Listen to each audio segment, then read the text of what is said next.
morning, everyone. Good morning. Thank you so much for being here. Welcome to the new Sunnyside Health and Multi-Service Center. Mayor Turner has already visited with the seniors that are next door who have their own room here at the Multi-Service Center and are very clear that this is their space because this is what the Sunnyside residents asked for, and there's so many services and transformational work that's being done here at the Sunnyside Health and Multi-Service Center. So thank you to everyone, especially the Health Department, for having us here today.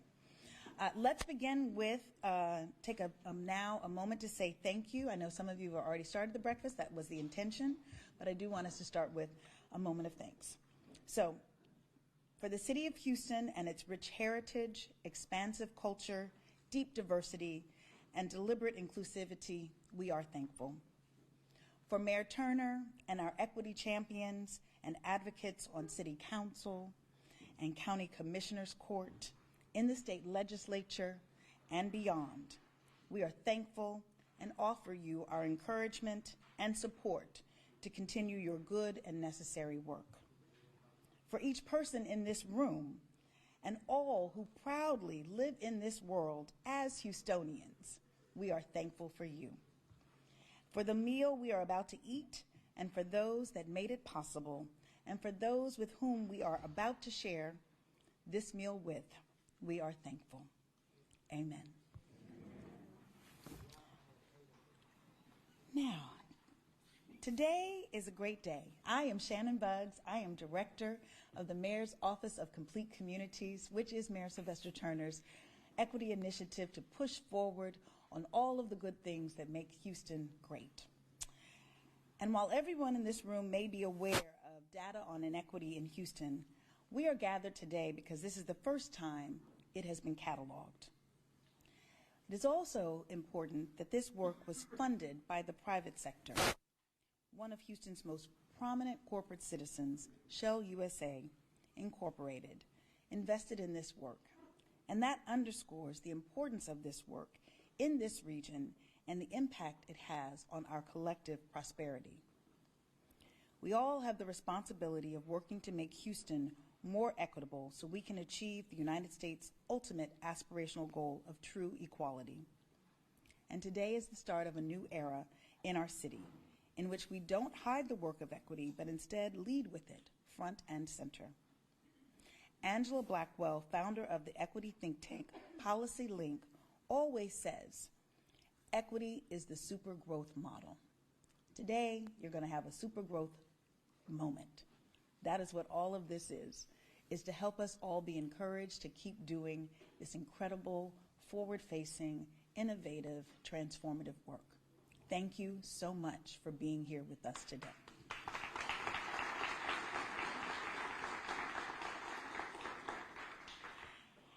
And now it is my pleasure to introduce to you Christina Jones, Vice President of HR Diversity and Inclusion at Shell USA Incorporated.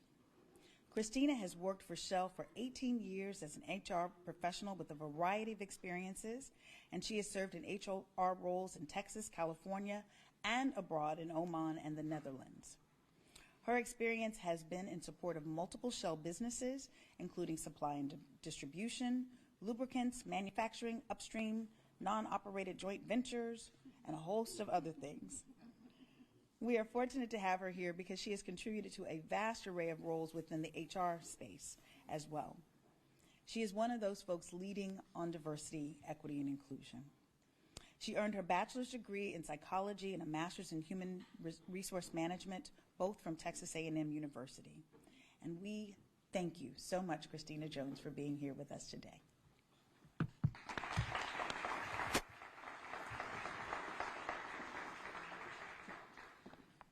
Thank you, Shannon. It's my pleasure to be here today. Ooh, you're much taller. Okay. All right. Heels. Yeah. Flats. It's my pleasure to be here today, and thanks for emceeing. I know that's not an easy job, and I will go under my time allotment because I know that's how that works. So welcome to everyone. Thank you so much for joining us here today, and special thanks to Mayor Turner for bringing us all together and helping us to see where Houston is today and where we can go in the future. As a Houstonian, I take great pride in Houston being one of the most diverse cities in the U.S. And professionally, Shell USA proudly calls Houston and Texas home for decades. And we know that Houston's population opens up a workforce of diverse perspectives that are going to be what we need to bring more and cleaner energy today and in the future. This Equity Indicators report is a first of its kind for Houston, and we at Shell are proud to have funded this study. We believe to uphold a city as diverse as Houston, differences should also become strengths, so that together we are all helping move Houston forward in efforts to close the opportunity gap. Creating opportunities for a diverse range of people is a collective effort. Many of you here in the room today, all of us working together to be able to strengthen our communities and ultimately strengthen the companies that like to call Houston home, much like Shell. We strive to support individuals and communities by providing jobs, bringing local businesses into our supply chain, promoting entrepreneurship, investing in education, and offering skills trainings that we believe those in our community need. We understand everybody is on a journey, and this report's finding serves as indicators for the work that's been happening in the greater Houston area today and the work that can happen in the future. Our goal is to thrive in this city and to uplift others to thrive with us. Thank you again for everyone for coming today, and I look forward to the continued conversation on how we can continue to make progress together in Houston. So thank you.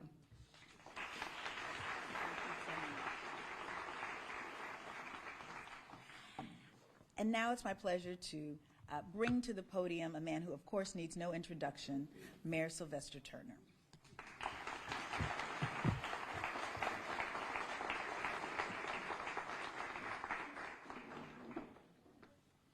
Thanks, Shannon. Let me say good morning to everyone. And before I go any further, I do want to acknowledge the council member for District D. She's going to be catching a flight very soon, Council Member Carolyn Evans-Shabazz. So I know she's heading to Atlanta for a funeral of a good friend of ours. So, Council Member, thank you, and it's always good to be in your district. And, of course, this is the District of Destination. And we're in the new Sunnyside Multi-Service Center. So give it up to Councilman Carolyn Evans-Shabazz one more time. Good morning. Oh, come on. Good morning. Good morning. All right. Well, look, let me just say I'm delighted to see everyone here today. I do want to acknowledge Shannon Buggs and for her leadership in this effort, for helping to pull all of this together, being the leading this effort. So please give it up to Shannon Buggs.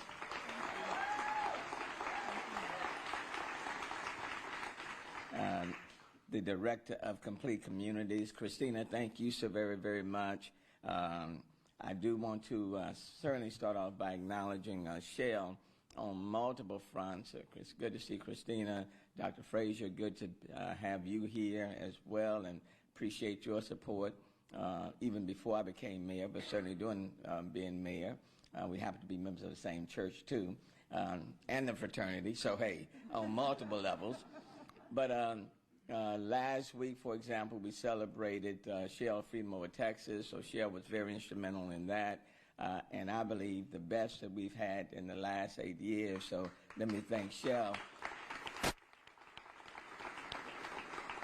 And then, as Shannon has indicated, they have underwritten our Resilient Houston plan that came out in February of 2020, so I want to thank them for that as well. There are a number of council members who are here or will be coming through. If you are a council member with the City of Houston, just stand up so I can see you. Councilmember Robinson, Councilmember Tiffany Thomas, Councilmember Carolyn Evans-Shabazz. Let me thank you all. And you'll be hearing more from Councilmember Tiffany Thomas a little bit later on. If you are an elected official, I think we have some state representatives who are here.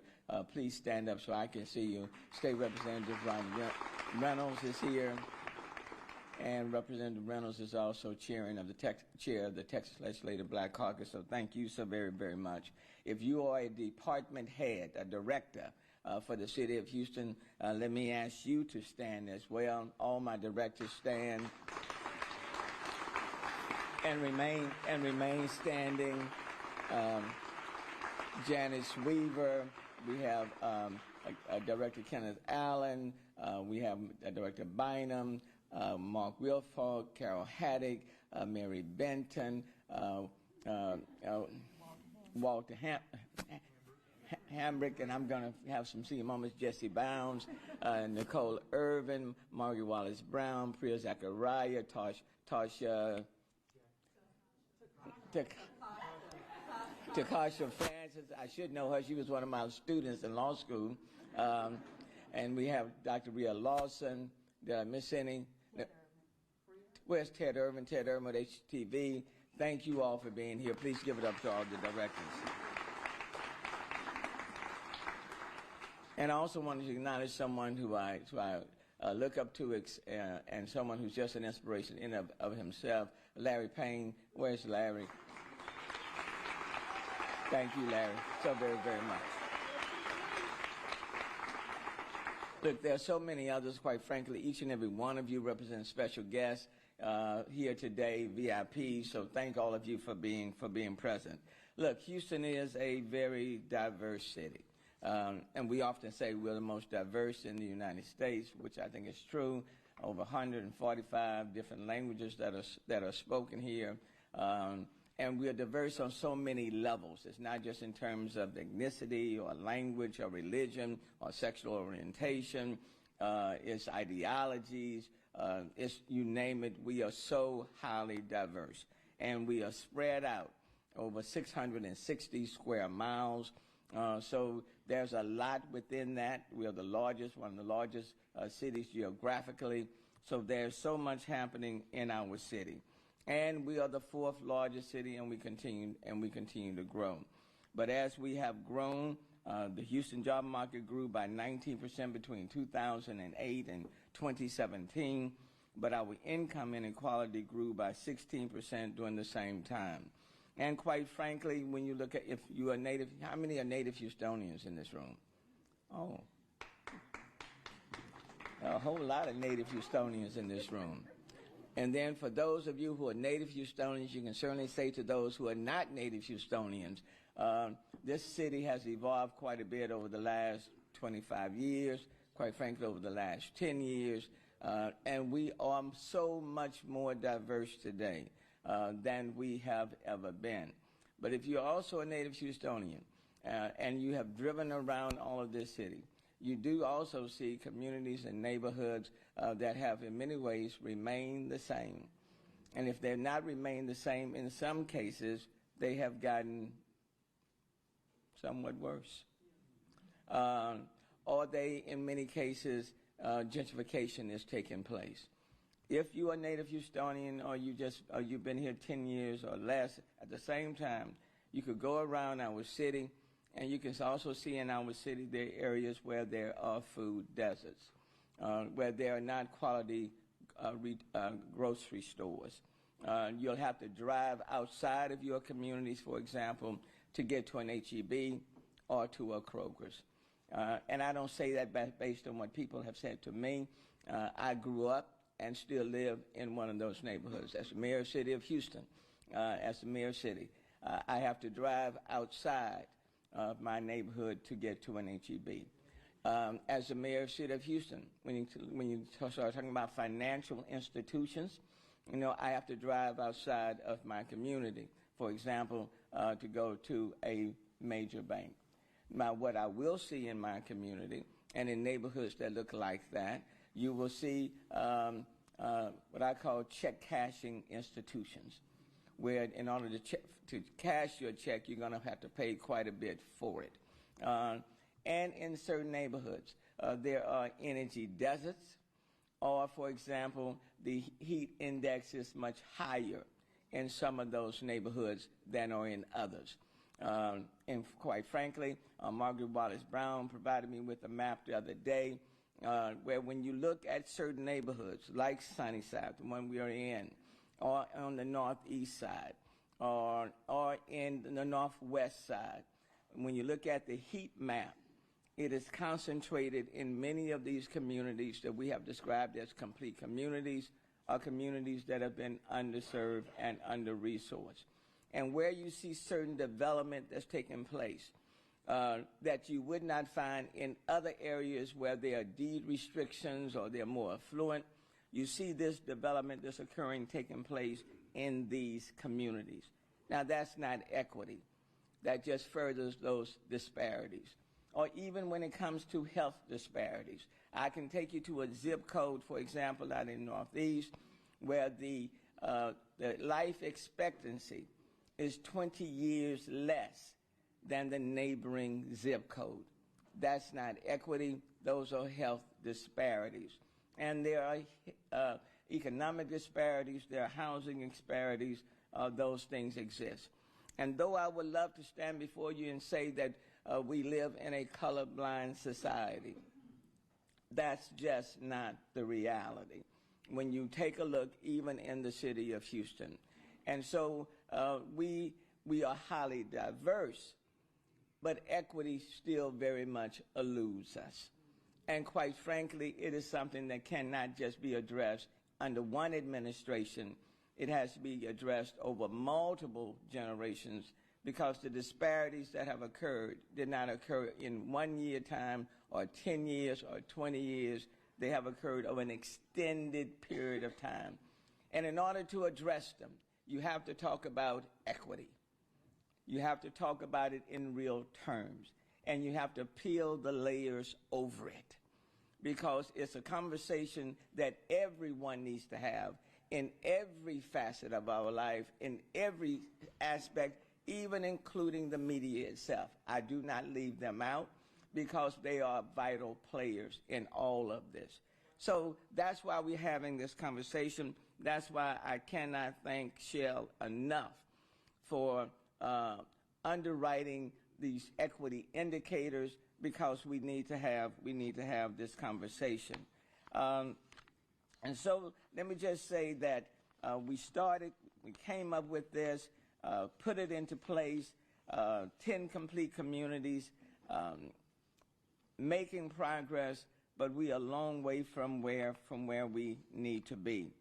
So I want to thank everyone, and I had a whole lot of notes here, but I went off script.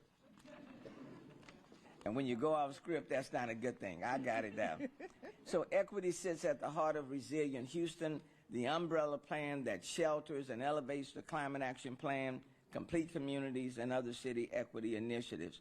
Its fundamental premise is that when we build capacity and address inequity in our most vulnerable communities, we build capacity and resilience across our city and our region. Houston launched its Equity Indicators Project in response to Goal 12 in Resilient Houston, Advancing Equity and Inclusion for All. Houston is considered by many to be the land of opportunity, and in many ways it is. Unfortunately, that opportunity flows differently to some Houstonians based on their zip code and their race and ethnicity or their sexual orientation. One Complete Houston, Understanding Our Equity Challenges and Opportunities, outlines what we learned in the City of Houston's first ever Equity Indicator study. It measures data in 63 topical areas. The data coalesces into a score called an equity indicator that, when compared with scores in another equity indicator, provides a picture of whether opportunities are equally available to all Houstonians.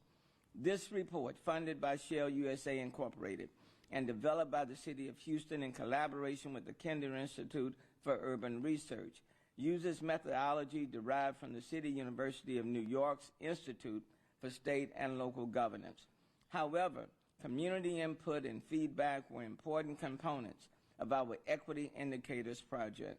The Planning Department, in partnership with the Office of Complete Communities and Resilience and Sustainability, the Mayor's Office of Resilience and Sustainability, convened community leaders to provide help to shape our city's definition of equity and how to best engage the larger community. We gathered input from the public through a survey available online and distributed at the city's community facilities. We met with representatives of city departments to enlist their help in identifying relevant data sets and to help us understand the scores for 21 and 2022. The consistent methodology from CUNY, coupled with the city's specific data, means that Houston's equity can be compared with other cities. Houston's overall equity score is 44.1 out of 100, delineating a dire need for improvements. Compared to other cities that have used the equity indicators methodology, our score is higher than Dallas' 2021 score of 38 and Tulsa's 2022 score of 42.63. However, Houston follows behind St. Louis' 2018 score of 45.57 and Pittsburgh 2018 score of 55. I want to caution everyone, equity scores are not pass or fail measurements of progress towards our goal of being a more equitable city. Equity is a lens through which we all can assess and adjust city policies and procedures, business strategies, corporate environmental, social, and governance initiatives, philanthropic investment models, nonprofit missions, and a host of other efforts that impact Houstonians' opportunities and life circumstances. I give you an example. There are over 350 local neighborhood parks in our city, over 350. Now, some may ask about parks. People who have visited in our city, haven't been in our city long, may not know all the neighborhoods. And then when it comes to park, they may say, oh, Houston has great parks, and we do. And so they'll focus on Memorial, or they'll focus on Discovery Green, a Levy Park, a Buffalo Bayou Park, a Herman Park. And those are great parks. Those are our signature parks, okay?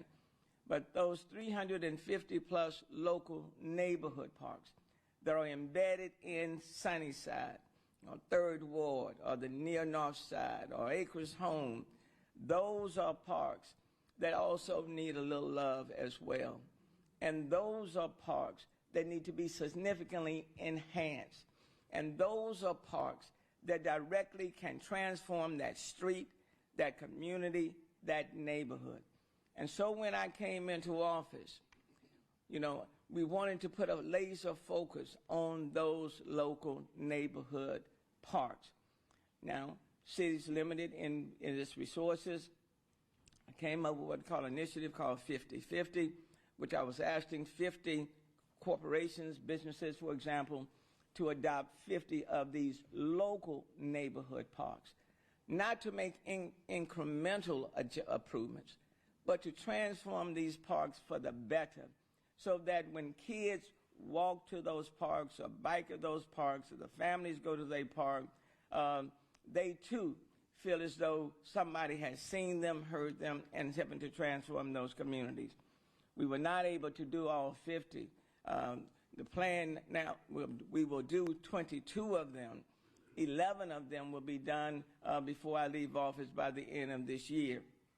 But when we invest in those 350 local neighborhood parks, then we are creating equity throughout the city of Houston. And we are transforming lives and families. And people will feel that they're not like second-class citizens. And I say that because in the neighborhood in which I was born and reared, for the local neighborhood parks, for a baseball field, we got the pillowcases. You get you a shovel, you put the dirt in the pillowcases, and then you create your home base. And you go and create first base, and you go and create second base and third. And then you just run around as many times as you can to create the trail, and that established the baseball field for those of us in the fofo. And then when the city created the West Little York Park, they created a park in name, but no quality facilities. So who took over those parks? The folk that you just don't want to hang around. And so the kids and other families stayed away, but that criminal element took over. And then when I came through as a state representative, decided that just doesn't work anymore. So we raised the money, not the city. We raised the money, Janice Weaver, to transform that park, and then built baseball fields, put the lighting in, put the trails around it, put all of the amenities that you would like to see in any park, in any neighborhood. And then what then happens? Then the Major League comes down. They take a look at what we had done and decided, oh, this fits into our Urban Youth Baseball Academy. And from that, the Astros stepped in. And now it's the Major League Astros Youth Academy at the Sylvester Turner Park, not because the city put the money in, but because we raised that money. And then what happens? The other night, Saturday night, the Astros' #1 pick, Bryce Matthews, played at that academy in Acres Home, now playing Major League Baseball with the Houston Astros. When you build equity, then you give all of our children the opportunity to participate, to play, to be in the game, to elevate, because you can have talent. But if you don't have equity, you simply have children walking around with talent and no opportunity. That's what we are trying to create. And the only way you can get there is when you have this conversation. Because people need to see that equity still doesn't exist in our city at the level that it should. Lastly, and I'll be done, we are building this innovation hub. I want to thank Rice for the ION. It is making a huge difference on South Main. I want to thank the companies that invested in TXRX in Houston. It started off at 10 to 12,000 square feet. It's now 300,000 square feet and a major innovation hub. I want to thank people who invested in the spaceport, now one of the 10 in the country, and the Cannon in West Houston. But when you look at the Northeast and Northwest, you don't see that innovation hub. And so we've taken, for example, like Methune Elementary School that was abandoned by Aldine, leased it to us for $1 for 30 years. And now the goal is to turn that into an innovation hub, connected to the ION and TXRX and the Space Center, but right there in the community, in the neighborhood. Now we're seeking people to come and invest in that. But sometimes people have to see in order to give on the same level that they give every place else. Well, let me tell you, all neighborhoods have value, and all neighborhoods have promise, and all kids across our city can succeed if we give them an opportunity. In 6 months, I'll no longer be mayor. But it doesn't mean that things should stop or the investment should not continue.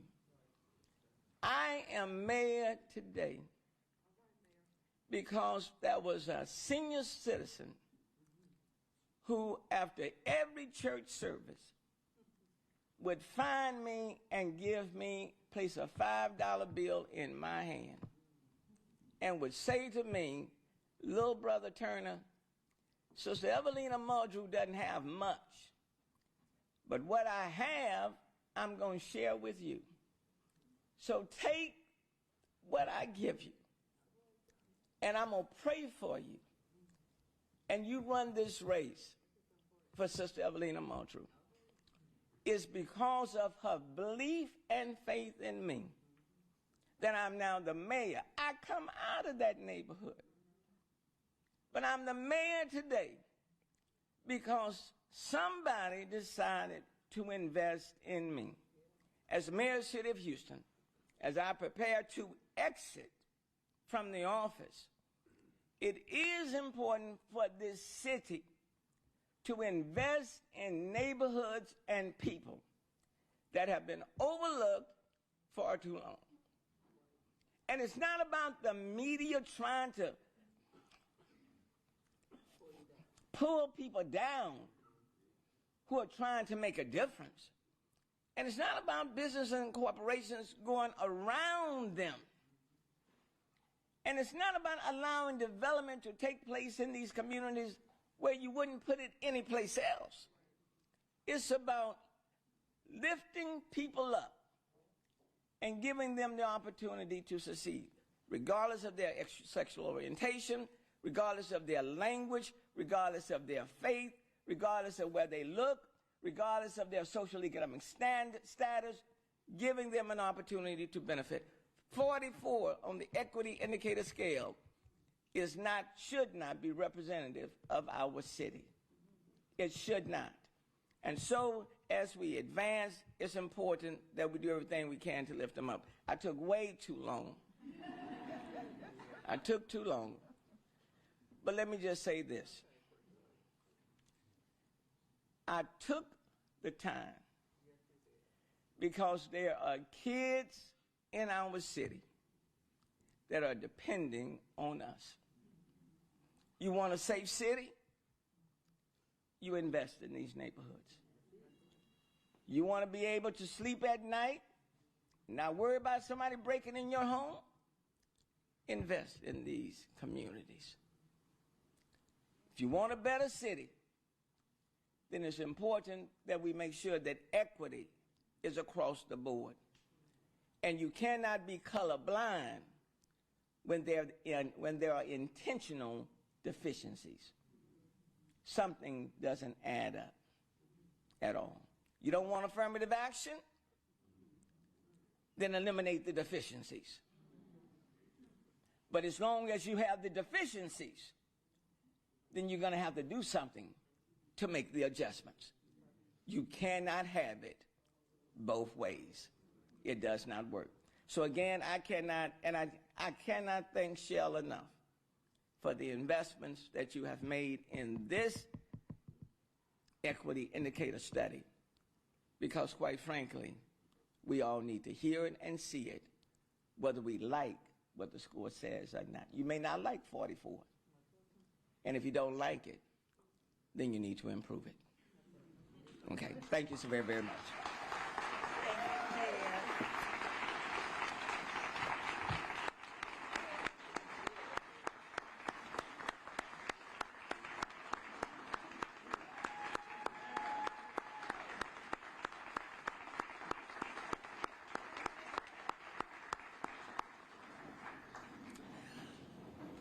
Thank you, Mayor Turner, for giving us the call to action, the charge to continue to do the work. There was one group of people that he didn't ask to stand up that we as a city are investing in to be our champions of equity for the future. So could all of our Higher Houston Youth interns also stand up so that you can be recognized?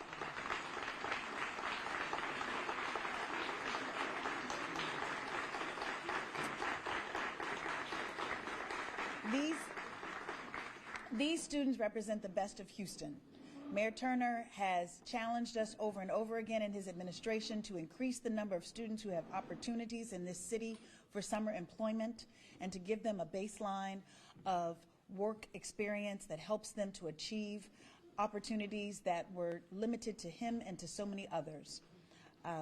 It is our work that affirmatively says to all of our youth, you have a place here in this city and we will help you to grow. So we do thank Mayor Turner for all that he does. Now we will hear from Dan Potter, the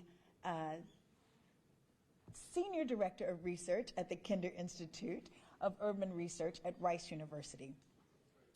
Dan has been working with us on this Equity Indicators report and all of the work, and there's been several folks who have been doing this work, and he has a presentation to go further into how we got to that score of 44%. Thank you.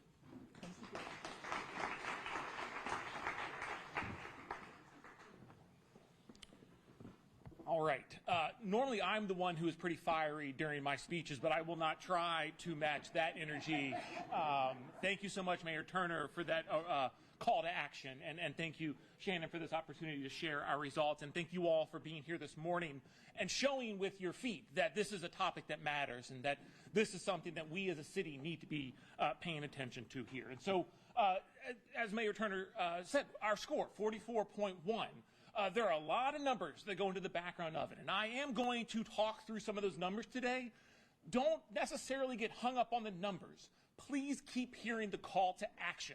Recognize that these numbers aren't going to tell you what to do, but they may give you a roadmap on where you need to be looking.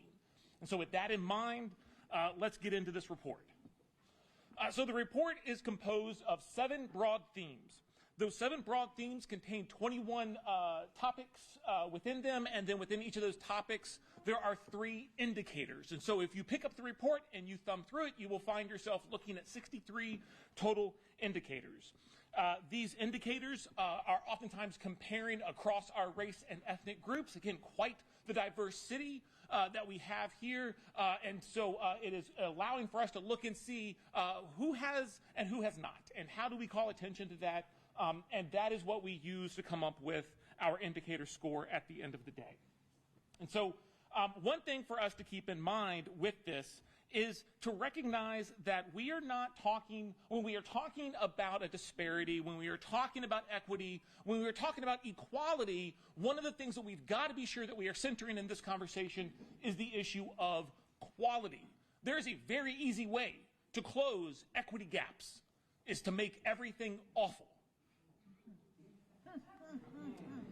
That's not what we're after. And so again, when we have this call to action, when we are making these efforts towards wanting to improve equity, and when we look at indicators, by the way, we're going to see indicators that we as a city can go, wow, look, there is an absence of disparity. There's equity in that space, in that indicator. Please ask yourself the question, is there quality? Is there quality? So we have Houston currently at 44.1. Within that framework, and that is our overall score. And so we can break that score down by our 7 different themes. And these themes are ordered from the theme in which we had the highest score. And again, a higher score indicating more equity, more parity in where we are as a city. Lower scores indicating where we have more gaps, where we have more disparities. And so we have our highest score was within infrastructure. And again, this should clue us in to challenge ourselves with this question of equity and quality. And so when we have infrastructure, we have a score for our public transportation of 85.3. Connectivity and mobility, things like access to cars, things like roadways, 63. When we talk about green and resilient infrastructure, we're talking about 85s. Now, there's multiple scores that are behind these, but one of the things we want to keep in mind has to do with what are those scores pointing to. One of the scores that we have the highest on is drainage, is our drainage system. We have a 98. A 98, that's practically pure parity. Why is that? Because 40% of our city's drainage is failing. It is ranked as a failing conditions, right? And so do we look at that parity, do we look at that equity and say, congratulations, Houston, or even in that success, recognize there's rooms for improvement? And so, again, within our infrastructure space, challenging ourselves to not be satisfied with the 85, but look behind it and look for where we can continue to grow and succeed more as a city. Next, we have environmental and climate risk. And again, this is our mixed bag. For pollution, 56. Disaster risks, 46.3. Temperature resilience, 66. Why is pollution a 56? Well, that is because our air quality is worse than 80% of the rest of the country. We are exposed to more cancer air toxins than 88% of the rest of the country. This is not something to pat ourselves on the back for parity, for equity, but to challenge ourselves to hold Houston, to hold ourselves to a higher standard, to improve all of our air quality. Yes, we can talk about there being a level of equity. Let's challenge ourselves on this question of quality as well. Access and inclusion. is another theme. And here we start to see where some of our disparities show themselves. Representation, score of 24, suggesting while we have quite a diverse leadership in and around this area, not all of our community members see themselves in that representation. Community amenities. Again, here's where our parks and our green space is such a wonderful asset for this area. But when we look behind the scenes, maybe I've got that park that's a half a mile away. I've broken out into a gym sweat walking 100 yards from my car today. That half a mile away park doesn't quite give us the access that we're talking about.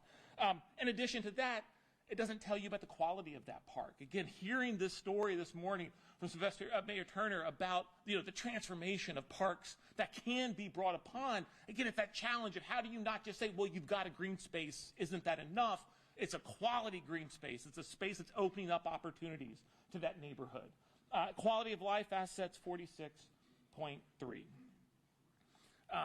And so now we're going to, these are perhaps the areas where we can look around and go, okay, Houston, aspects of success, levels and degrees of equity success. We're now going to talk through some of the themes where some of our scores came back and really do put us front and center of having to both grapple with this question of equity and this question of quality. Housing is the first one we can look at here. With housing, home ownership and affordability, a 46. Housing quality, 24.7. Talking about housing risk, where are people finding themselves in the way of Mother Nature, 53.3. This points to some of the large gaps in home ownership between people of color and white residents here in the Houston area. This question of housing quality talks about the way in which our median renter property here in Houston is over 38 years old at this point. We have challenges that are not in our housing stock that are not being equally experienced. Next, we have economic opportunity. And again, one of the things to also keep in mind as we're looking through here, these are all interconnected in some ways. And some of these things you can think of as the catalyst, and some of these perhaps as outcomes. And here I want to point to a catalyst. If you want to talk about ways of transforming the city, if you want to talk about ways in which investing, if I'm looking at that roadmap towards equity and I want to know where can I have the biggest bang for my buck, perhaps here is where we need to start. When we look at our economic opportunity and we see our employment score of 21, we see educational attainment of 47 score, income and poverty of 35. This is screening out that there are different lived experiences here in Houston, and I'm not telling you anything you don't already know. I'm just giving you a number that points to your reality. I'm just giving you an opportunity to see the data speak for your lived experiences in this regards. We can do more in this regard. Another one of these things that if I don't have it, there's a lot of other things that aren't going to come out of it, that aren't going to come out of me, has to do with health. If I'm not well, whether that be a physical, whether that be a mental, if I am not well, I am not going to be able to do. And so when we look at things like access to health care, we talked about food deserts earlier today. There are healthcare deserts in our city. There is not a doctor in sight. And so what does that mean for a community? What is that doing? What is that signaling to that community about the value of their health? When we talk about child and maternal health, there is a crisis right now when it comes to maternal health in our area. We have rates of maternal mortality that parallel that of a third world country. We are not a third world country, and yet somehow we look around and we are willing to tolerate that. And let's just be perfectly clear. I'm not talking about every expecting mother facing this risk. We are talking about in particular around black expecting mothers. That's the number that jumps off the chart. That's the number you got to do something about, and yet that seems to be the number that we just hush, brush under the rug and move on.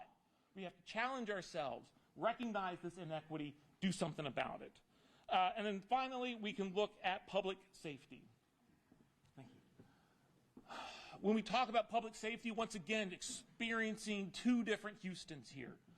When you talk about victimization, when you talk about arrests, and the use of force by law, when you look at law enforcement and response times, on the one hand, you can stand up and you can show that that type of response time is quite equitable. But when you start looking at other aspects of how we experience our day-to-day lives and how we feel safe or we feel the absence of safety, our numbers tell us the fact that there are two different types of Houstons that people are oftentimes experiencing.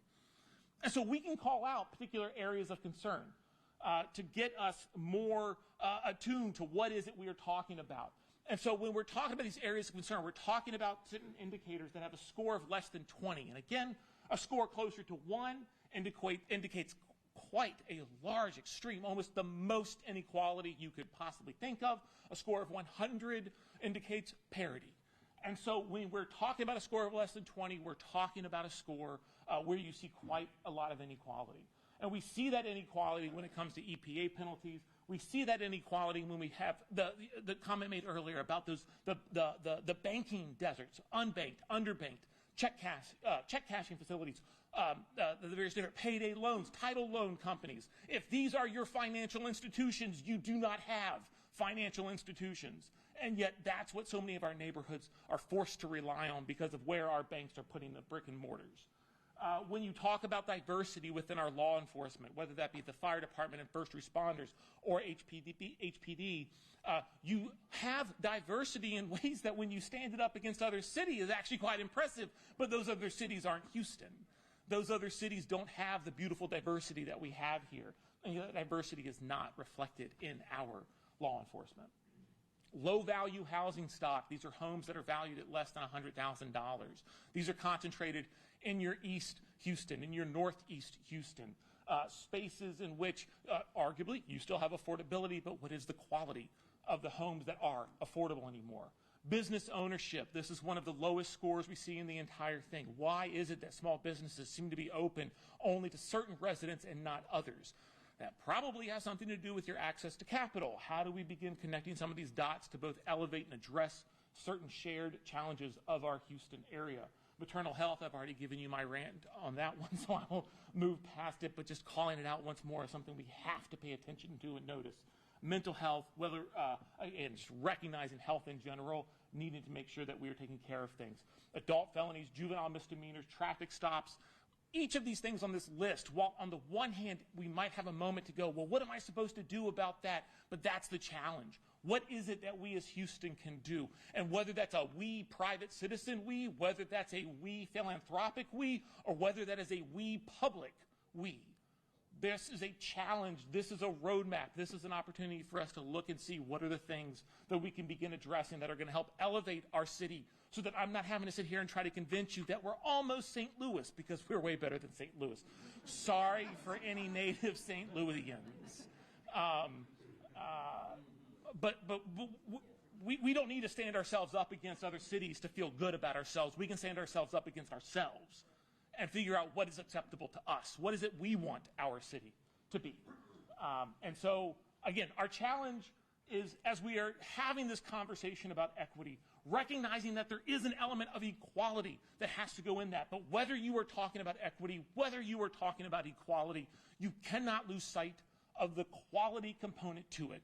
Because, again, you can achieve equality through a race to the bottom. But I would challenge us to both chase quality while not losing sight of the equity that we are after along the way. And so that is the report. Those are the data points. I think it is incredibly important to emphasize that these data points are not the end. They are the beginning. They are intended to be a baseline with which we will be able to come back to and hold ourselves as a city accountable, hold ourselves as an area accountable. And it cannot be emphasized enough. There is not a light switch that any of us are flipping to turn this 44 into a 66 or a 77. These are decades, if not centuries-long inequities that are built into a structure, that are built into a system, and unless you are addressing that structure and unless you are addressing that system, you're not going to move these numbers. You're going to put along Band-Aids that are going to push along this problem to the next generation. And so let's allow for this 44 to sit with us. Let's allow for that 44 to challenge us. And let's allow for it to motivate us to carry on to not just the next mayor, but the mayor after that and the one after that. And that is the way you will have sustained, systematic changes that will bring about the equitable Houston that we can have, that we can be. So, thank you.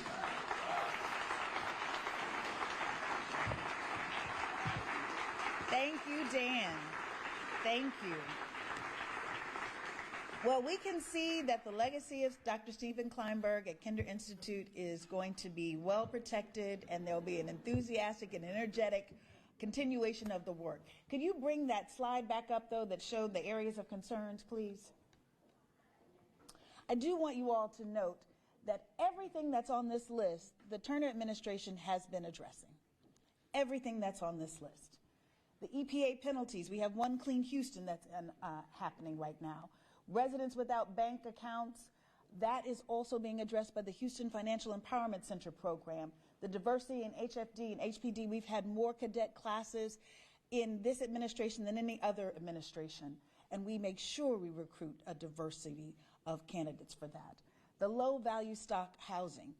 We have worked hard to repair homes in order to make them better and get them weatherized and prepared for resilience, but we also have Mayor Turner's 3,000 single-family homes challenge. We've already met the challenge of building 7,000 new multifamily homes, so that is being addressed.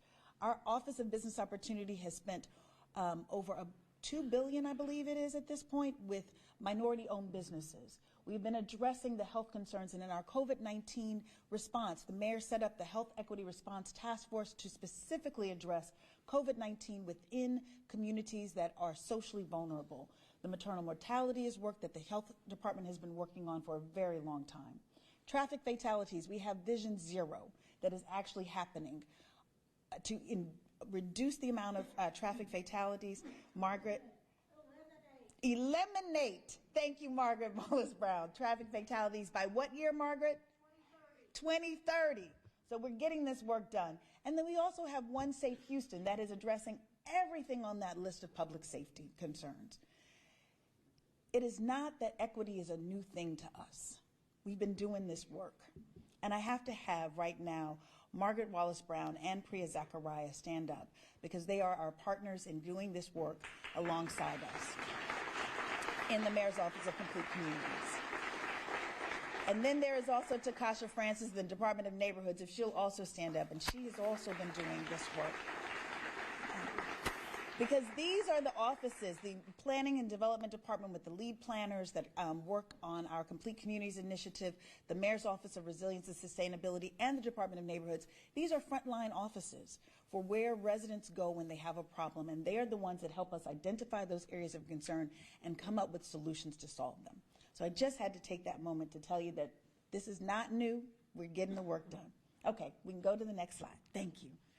Now it is my pleasure to please introduce you to another person who does not need introduction, but I do need you to understand exactly why it was so important to Mayor Turner and all of us to have Council Member Tiffany Thomas be our moderator for today. As Houston City Council Member for District D,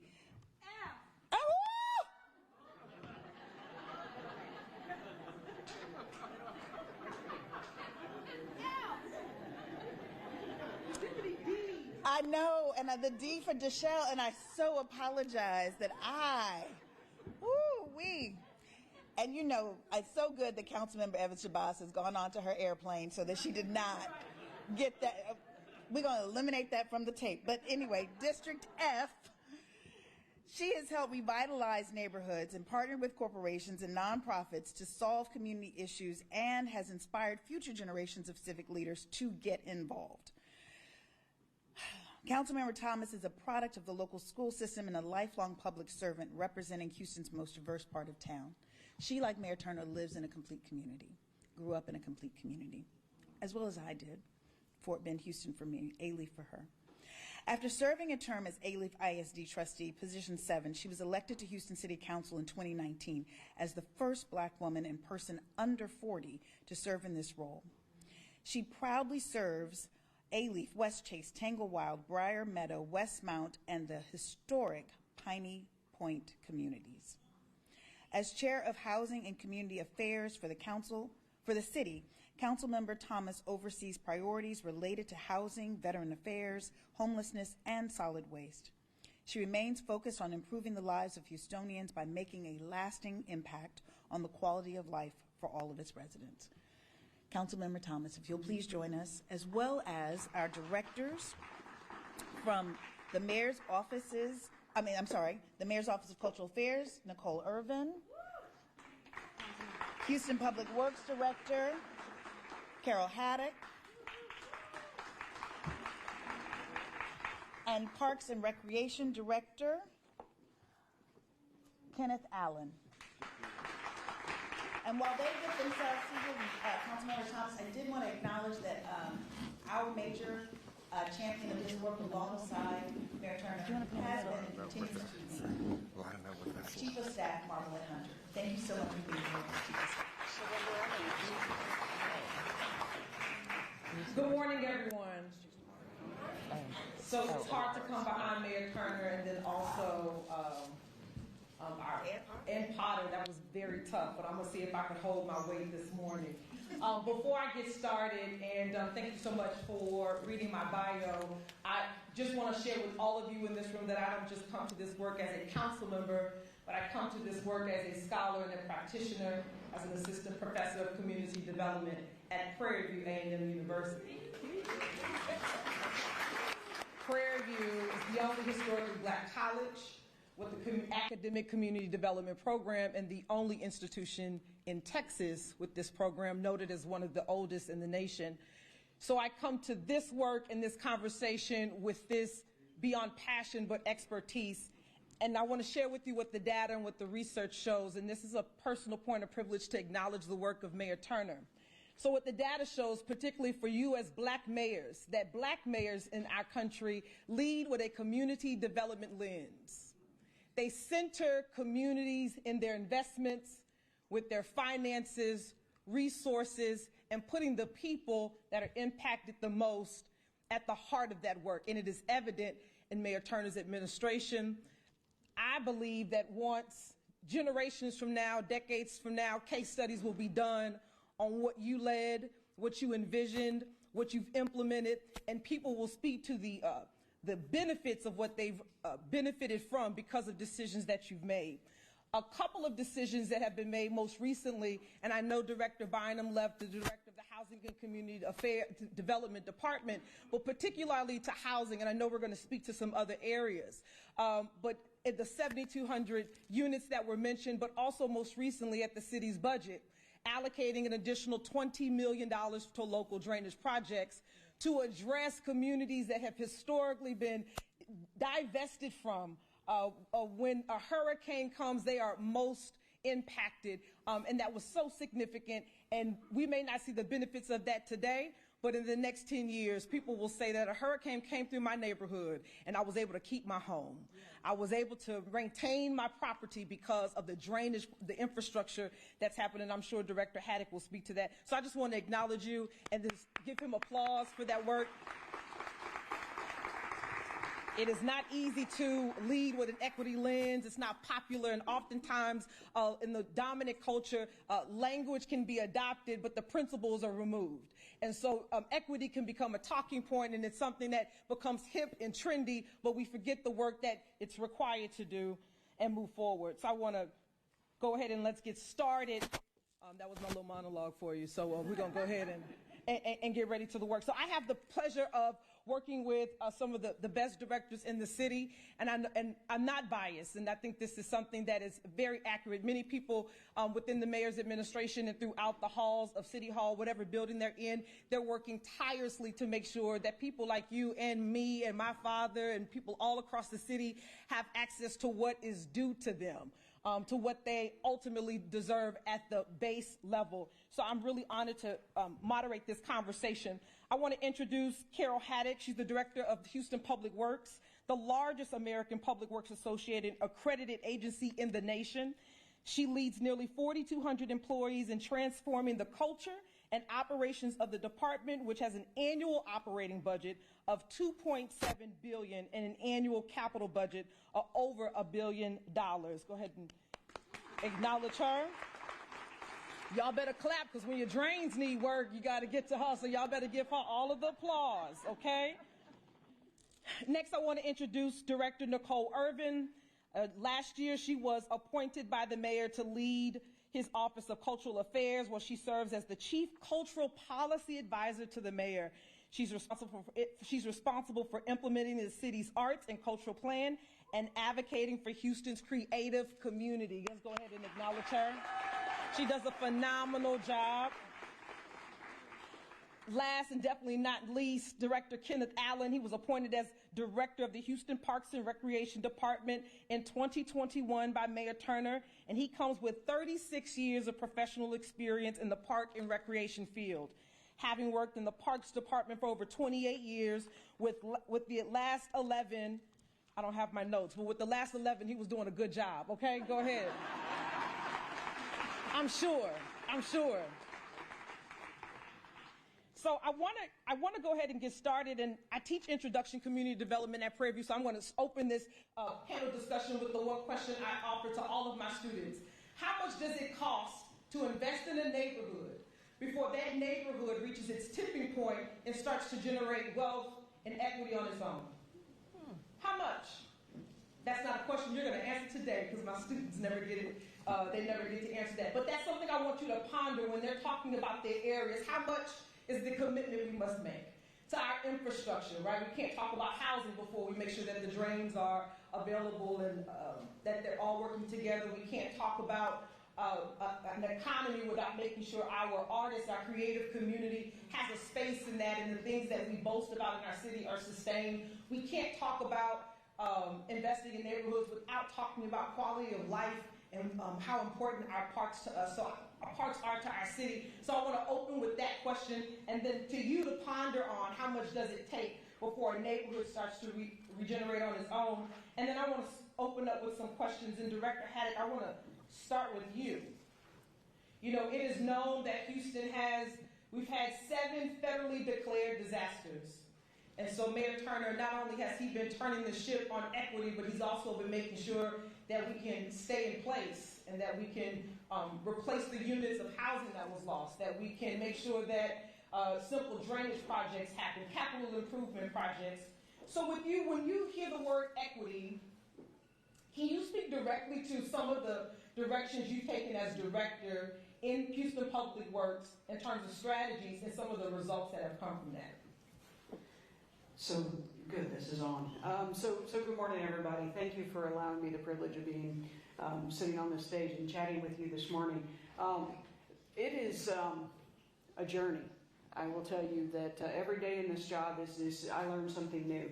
And what I know today is very different than what I knew 5 years ago, particularly in light of how we began to even just talk about some of these topics. And begin to understand the legacy of what we at Houston Public Works, what we at the City of Houston, at the state, at the federal level, have done policy-wise that has resulted in where we are today. Because our investments match our policy, and they historically have done that. So when you ask on what we've done, first off, I want to acknowledge Dr. Potter and say thanks for bursting my bubble. I'm excited about that score, but reminding us that that equity in a not good quality infrastructure is not the right answer. Our purpose at Houston Public Works is together we create a strong foundation for Houston to thrive. And it is aspirational, but it is also deliberate. We recognize that we are not yet that strong foundation. We're responsible for the infrastructure, for the things that Houstonians, our community depend on every single day.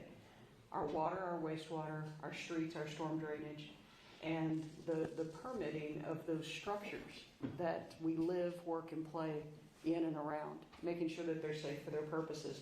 And so when you ask me what it is that we've done, I will say that over the last 5 years, I've continued to be challenged on a daily basis, and I will use the roadside ditches as the example.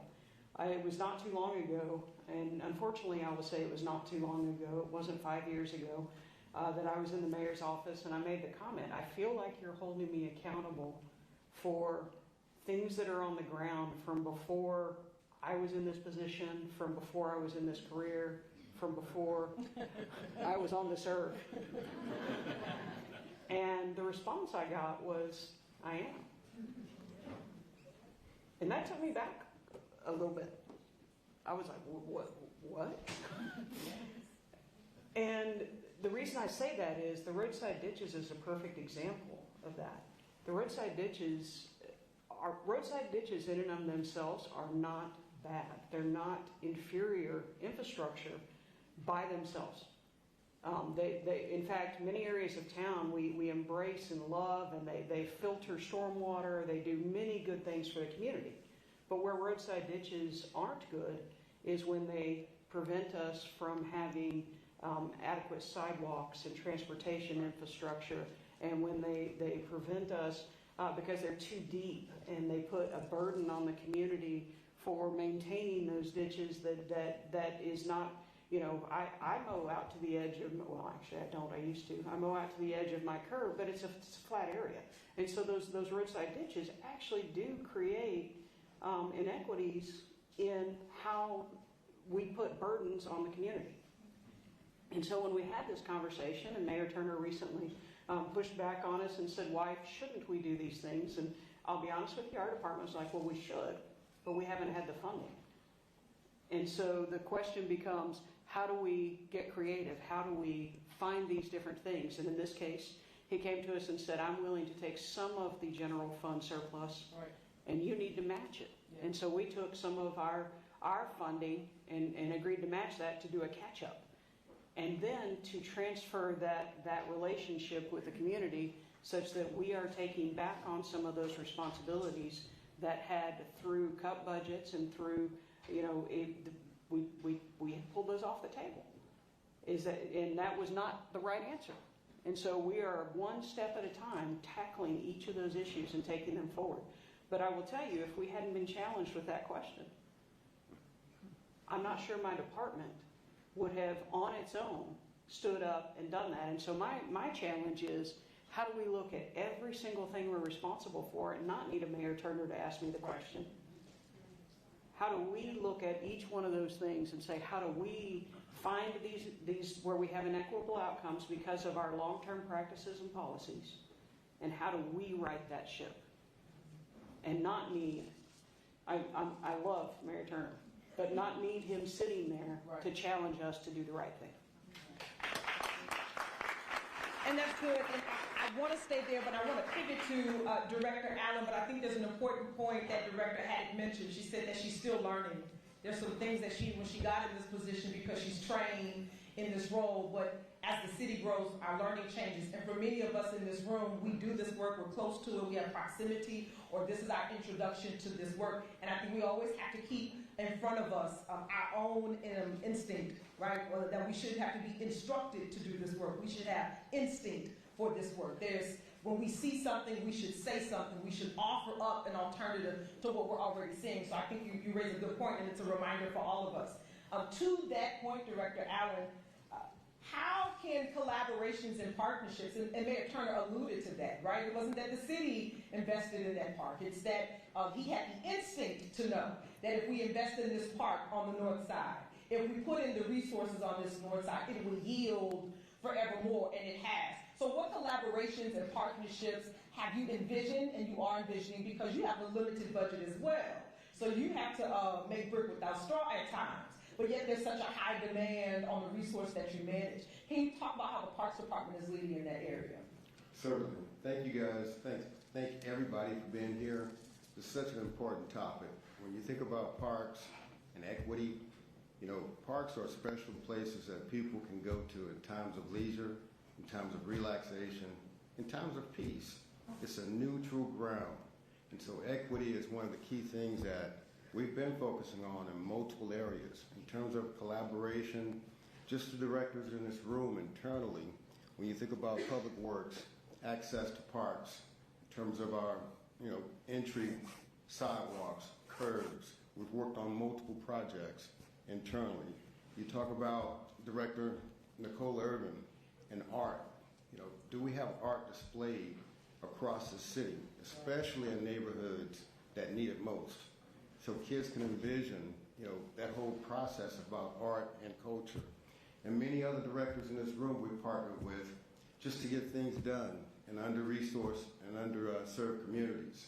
When you think about libraries, when you think about the Department of Neighborhoods and dumping, when you think about solid waste, all of the projects that we've been privileged to work on I've been able to work internally with our partners. Our mayor has charged us to actually do that.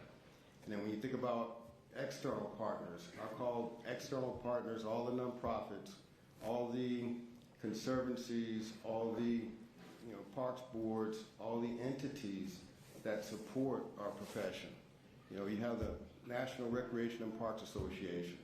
In terms of equity, it's one of the key pillars of existing as a park system.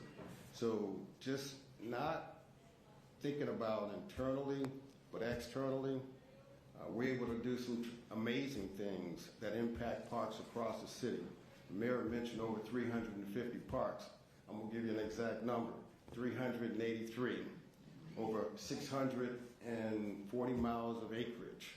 We maintain 40,000 acres of land throughout this city.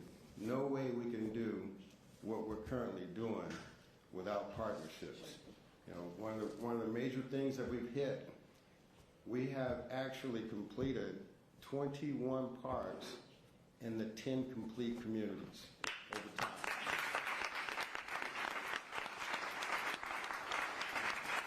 We'll have 22. We'll have another 2 completed this month, Ms. Bugs.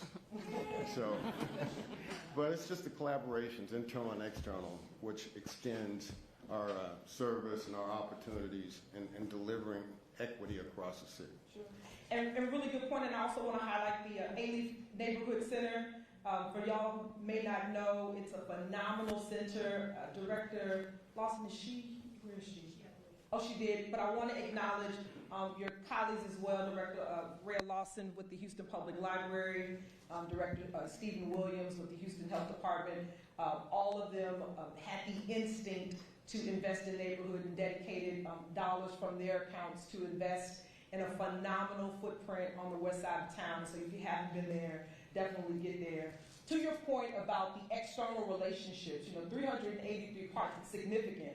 And parks essentially belong to the people and community, right? So what's the call of action for individuals? How do people partner with the Parks Department? What's our responsibility to making sure that those assets are maintained in our community? Because there's a lot of responsibility in managing 40,000 acres of green space. Most definitely. We have forums and we have opportunities for the community to speak to us in terms of advisory councils, in terms of civic clubs, super neighborhoods, surveys that we send out. We listen to the community. The nonprofit arm is a major part of that in terms of community engagement. So where there's opportunities for us to listen to communities, whether it's city council, whether it's a survey, whether it's a nonprofit group, we entertain and encourage meetings so that we can discuss each area. Some of the things that we're going through just in A-Leaf alone, a great facility, a cultural melting pot. You have some specific unique challenges as you operate a facility of that magnitude in a neighborhood that need it most. Well, we have several, I would call them challenges that the community is bringing to us. So we sit down, we listen to those challenges, and we work together to make things better. We have studies that are done with other organizations that highlight equity scores, other imbalances in terms of parkland. That's another way that we're able to just take this information, process it, and develop an action plan to address the shortcomings, especially in neighborhood parks. Sure. And we need a lot of hands on deck for that. And I would just offer that Friends of Parks is a wonderful opportunity to do that. So although you may be in this work and you have a neighborhood park in your community and you're probably always asking, someone should be picking up that trash. They need to buy a new sign for that park. They need to add new lighting. That person is you. And so that person is you. That person is you and your neighbor and the other person that is calling to complain. And there's a wonderful way to funnel that energy and effort to supplement the work that's happening at the department level. Is to advocate and have a Friends of Parks there's no better investment in making sure and taking ownership of the asset that gives back to you, and especially during the pandemic where parks were such a huge resource for our communities for mental health and for getting out of the house and just, calming ourselves down, and we continue to see the high activity. So I want to encourage all of you and our interns that are in the room that you too can take role in your active community by participating with Friends of Parks. I want to pivot to Director Urban because, oftentimes Houston is noted as having one of the best cultural cities. We have more seats in, theater seats than New York. We are always talking about our museums and the plays, but there is an entire community of artists and an entire creative community that often doesn't get the same attention. Can you talk about how, in your recent role as director, how you've been able to underscore and really amplify a lot of these artists into the work of the city? Sure, thank you so much. Good morning, everyone, and thank you, Director Buggs, for including me in this panel. It's pretty phenomenal when we think about, so I'm sitting here next to Director Haddock. She talked about the billions in investment and that infrastructure that we think about on a daily basis. And then on my other side, we have Director Allen and his 40,000 acres of land. And so someone might say, and the arts, what's going on here? What's happening? Well, I say yes, and the arts, right? Yes, and the arts. When we talk about the creative economy, it is an economy. When we talk about Houston, we talk about the arts, right? Mayor Turner talks about it as a part of our DNA, right? When you think about creativity and imagination and the possibility for children, for youth, the arts are a spark. They are an entry point, right? When we talk about the arts and education, it helps us, it helps our students to achieve, to advance. When students can go to a field trip, they see beyond themselves, right? They see possibilities. When we talk about the arts, we talk about what we see in spaces. We might see a statue that looks like us. We might see something that talks about the history of our space and place. When we talk about the arts, we talk about people. We talk about creatives that do work on a daily basis. And so often when we talk about artists and creatives, we talk about what they provide for us. We talk about their product, right? That we've seen this beautiful painting or we went to this amazing play. But these are individuals who are practicing their profession. And that profession is a skill set that they have informed themselves in and that they are creating not just for themselves, but for us and into our economy, right? So that's that painter, that's that art teacher, that's that musician. The diversity of artists, I could go on, so we'll stop there. And I really wanted to lift up something that Director Haddock said, right? So the mayor held her accountable for things that have been happening generationally. And so when I came into this space, the Office of Cultural Affairs is new. We had a arts and culture plan that was adopted in 2015, the very end. And when Mayor Turner came into office, he said, we're implementing this plan. And that plan had 27 areas that community said we need to focus on. And one of them was that we want a fair and equitable system in which our grants are distributed. Yes. A fair and equitable system. And so we got to work in doing that because we said we can't just look at what the outcomes are. We have to look at the system, right? We saw that when we looked across zip codes, activities, activations, art were in few zip codes. But it did not cover the entire community of Houston. And so when we're talking about public dollars, how do we make sure we are using those dollars for all residents? And so we changed the system. That change brought about a little bit of change and reality so that neighborhoods actually started seeing things happening in their community that was funded by the city. But that change in system was a step, right? It was a step that moves us along this journey. Yesterday, I heard someone talk about being in a tug of war. And it hit me really viscerally because we can all be pulling toward equity. But if we're not pulling in the same direction, we are not going to win. And data helps us to know the direction that we need to pull in. And it helps us to know whether or not we're in the front at the tug of war or we're in the back, right? And I say for the arts and culture ecosystem, we're still in the front. There is a lot of work to do in our system. What we are seeing, so you'll see in the access and inclusion section, arts is there, and our number is extremely high, right? And it doesn't speak to quality. Thank you so much. But that number is high because we began looking at data of where public dollars were going in zip codes. And we changed the system. And so we now have more public dollars that are going into more zip codes. But that, again, is an initial step. And I appreciate you speaking to that. And to me, I consider that instinct, to be able to lift that information from the data and take that report and say, this is how we're going to redesign a new system. And I think particularly when we look at our complete communities, and I represent and live in Alief, and many of the individuals that are creative geniuses don't even consider themselves an artist.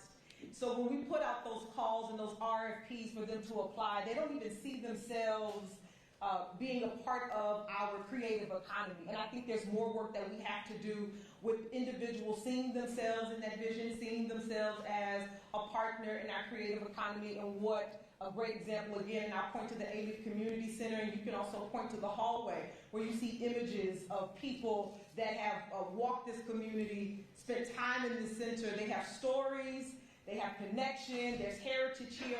All of that is from our creative economy. And I think we have to do a better job of making sure that people can fully participate and feel seen in the work and the dollars that we do. I do know that I am limited on time, so I want to offer this question to all three so you can share with all of us your plans. And hopefully this is, again, a reminder to many of you that are a part of this work. And I do want to shout out Shell again for underwriting this. It's not easy to do hard things, and putting your brand next to the city and also around this work is extremely important. So I want to acknowledge that as well. So in final remarks for each of you, in what ways can the study contribute to ongoing conversations and initiatives? Like, as we look forward, how can we get real focused on this and move it from just having a conversation, but building it infrastructure and having long-term impact? So I'll jump in and start. So one of the things that we have used over the last decade, a little more than a decade, on infrastructure, on our capital improvement plan, was citywide data on the condition and the capacity of that infrastructure. And the data was as good as the data was. But it was not the complete picture. We didn't have this data on equity. And I know that we're not there yet, that we've started, but there's a lot more data than there was. And so we need to commit to reviewing how we create that data-driven recommendations for where we're going to be investing to include this data from the equity from the equity study. Make sure that we are including that when we're looking. And one of the things that I want to tie this to, and Mayor Turner, you did this you took us to outcomes-based budgeting. Yeah. We need to be looking at outcomes-based capital improvement planning. What is the outcome that we're seeking as opposed to what is the input that's driving us? And when we start looking at those outcomes, this equity data is going to clearly define a path for us of where we should be investing these large capital dollars. That's good. I'll jump in next. When you think about equity and the needs across the city, this study, along with others, are where we can collect this data and act on it, it's really important when you think about our tree canopy across the city. You know, there's tools that we can use in GSI mapping that will give us a complete picture on where we are in terms of, you know, affluent communities, less affluent communities, and things that we can do, like with our partners. You know, Apache, every year we have an Arbor Day, and guess what? They're putting down thousands of trees in underserved communities. I believe it's over 25,000 trees in Houston over a period of time, over 100,000 throughout the country. Well, actually, it's over 4 million throughout the country that they've put in underserved communities. So I think just using the data, continue to partner internal and external, and using research to help us determine where we should go, and how we get there becomes a day-to-day process from an equity standpoint, meeting with partners and the community, tapping into resources beyond our budget. Thank you, Shell, once again. You're an example for other companies to follow. You know, and then our adoption process in terms of trees, esplanades, and parks, and that community input as a tactical tool to reach beyond what we can with our current resources. You know, volunteerism is paramount across our industry. So forums like this and a public campaign on where we need this help to address equity and other issues, there's plenty of people. The number one reason why people don't get involved is because you don't ask them. Right. So based on this forum, everybody in this room and anybody listening, invest in our city and underserved neighborhoods by volunteering, adopting a part, giving us input. So those are simple ways to address it. I'm going to encourage folks in this room, folks listening, and all residents to demand services. Yeah. Ask us, what are we doing in this space? How are we using our public dollars in your neighborhood and your community? Right? So we are gathering data. We have plans. We have reports. How do we make sure that they don't sit on the shelf, but they are a part of our daily strategy and our operations? We made a commitment around civic art.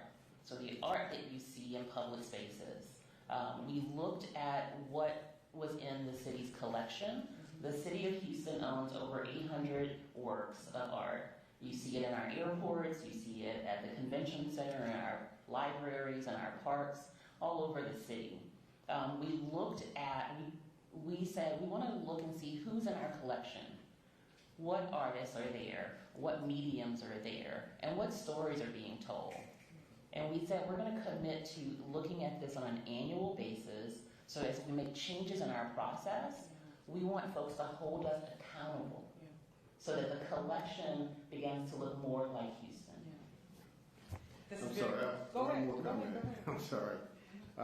In terms of one critical strategy that was passed by ordinance, our Nature Preserve Ordinance, 26 parks, 7,000 acres of land protected for generations to come, preserving what we have along with enhancing it. That Nature Preserve Ordinance will positively impact generations to come. Yeah, absolutely. Let's go ahead and give our panelists a round of applause. So I heard three things in conclusion, which is a call to action, and hopefully just reminders, because all of us in this room, we're doing this work and we're deeply committed to having the city of Houston that we all deserve. Number one, we need to lead with data-informed outcomes, right? How we do our infrastructure, how we invest in housing, how we even craft ordinances, right? It's led with data and information around equity. Number two, demand it. As Houstonians, we live here, we work here, we're raising our children here, and we deserve to have safe streets. We deserve to send our kids to the park and play and know that they're going to come home safely when the lights come on. We deserve to know that when it rains, that we don't have to evacuate our home. We deserve to have all of those things. When we get up in age and we may need assistance with walking, we can walk down the sidewalk because we have ADA compliant ramps. Very simple things in our community. So start demanding it because it's what you deserve. And then lastly, I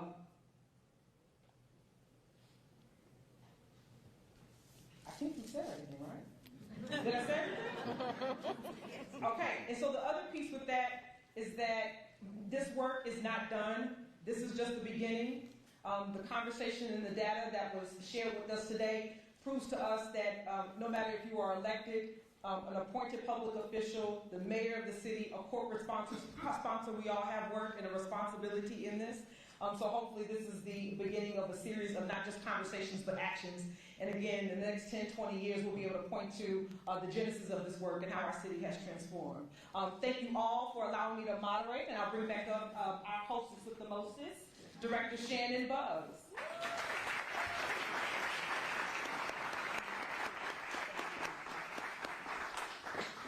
Thank you. You all can go on back to your seats. We appreciate it. Now, the moment you all have been waiting for, we're going to get to the release of the report. And that is on a QR code. We are being efficient with the city's resources, Michelle's dollars as well. You can see the overview of the report at that site. You can also get the executive summary and the full report. We will also, it is very easy to find at houstontx.gov/OneCompleteHouston as well. Thank you to Councilmember Thomas. Thank you to Dan Potter. Thank you to Mayor Turner. Thank you for those calls to action for doing the work. Thank you for the honesty of our directors, Haddock, Allen, and Irvin, for telling the truth of how hard this work is to do on a daily basis. Arturo Michel, our city attorney, has joined us, and he makes everything legal that we got to get done to make this equitable work happen, because we are pushing back against those generations of policies that built these inequities into our city. And it takes excellent legal minds, brilliant management, visionary leadership to do this work. I keep getting overwhelmed by this moment, right? I am so proud to be a part of this administration, and I know my colleagues are too. We are proud to be doing this work, and we thank Shell so much for investing in this administration because of the work that it is doing to advance our city. It's not easy as a corporation in the environment we're in to say, yes, this is still important and it will remain important to us. And so we thank you. We thank all of you who have come today. It was so important for our leaders to be here as well, our students, because this is an opportunity for them to learn at the start of their careers about the necessity of doing this work. And now we're going to hear again from Mayor Turner.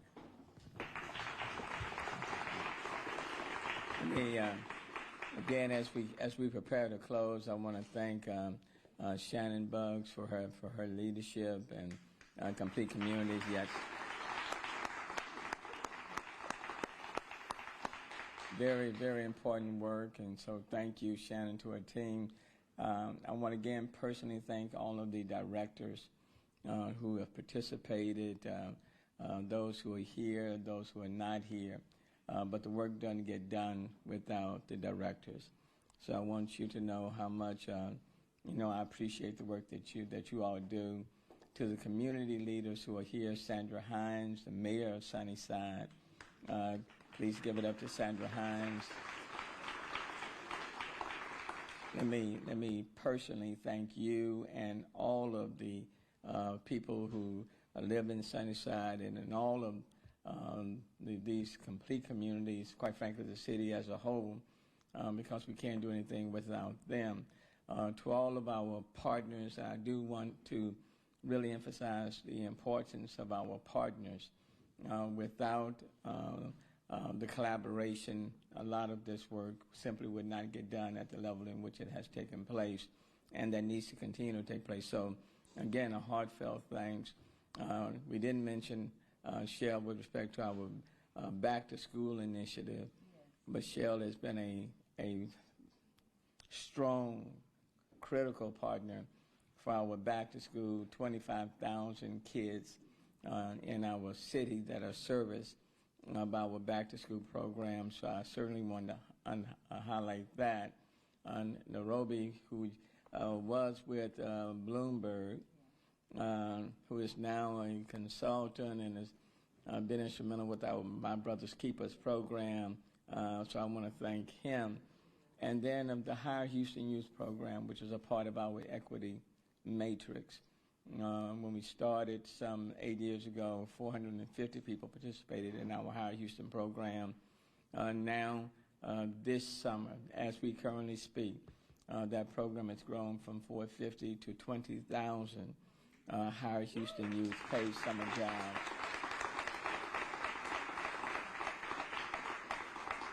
Now, let me emphasize, only 450 of those jobs are being provided by the city of Houston. The other 19,500 are through the private sector, over 500 businesses that are now partnering with us. So any of our Higher Houston youth, if you're affiliated, if you're a part of it, just stand up so I can see. If you're a Higher Houston youth, just stand where you are.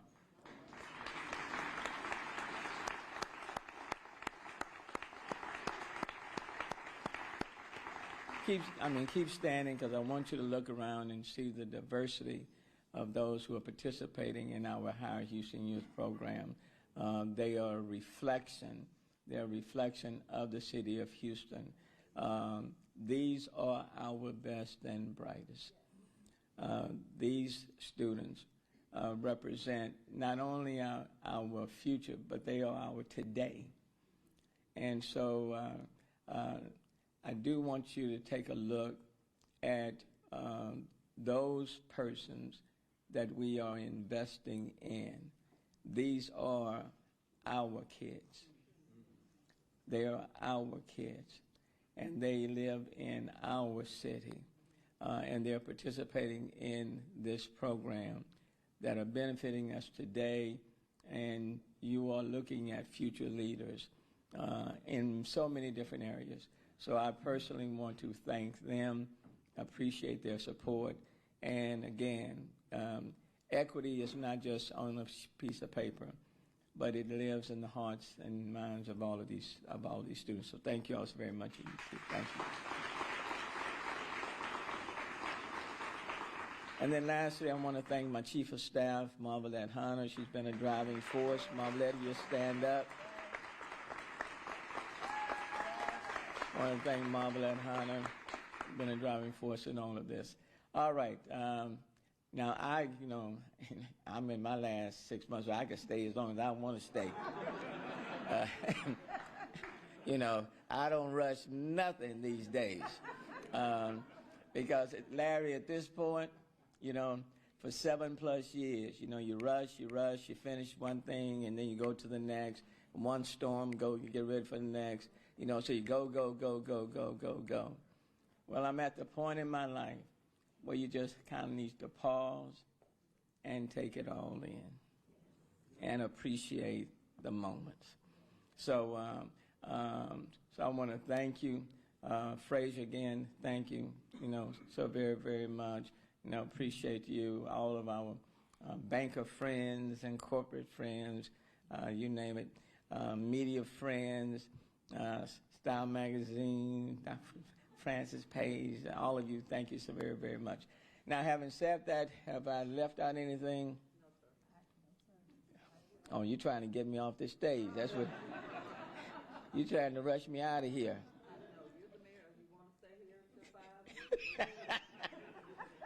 All right, okay. Again, thank you all so very much to the Kennedy Institute. Thank you so very, very much for the work y'all continue to do. Having said all of that, enjoy, and we'll see you as we move forward. Thank you.